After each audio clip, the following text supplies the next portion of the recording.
This is a 10-year-old solar array. Pretty amazing, right? It's been up here for 10 years. And one of the major benefits of this solar array is that it creates clean, green energy for the building. But frequently, building owners are concerned about their roofs.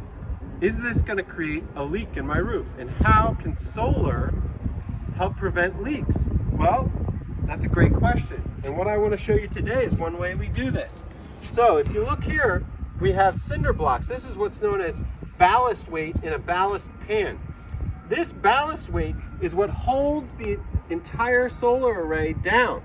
So we don't have to create any mechanical attachments to the roof. That means no holes in the roof.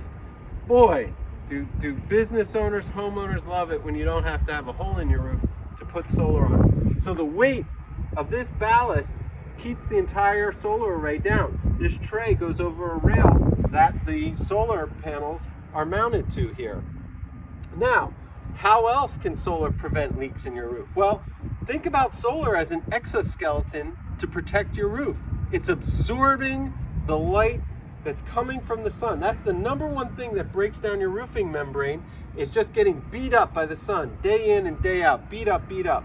So, the solar modules are shading the roof, preventing the sun from beating it up every day, and thus you'll have a roof that lasts longer. Yet another benefit of solar. Take it easy, everybody.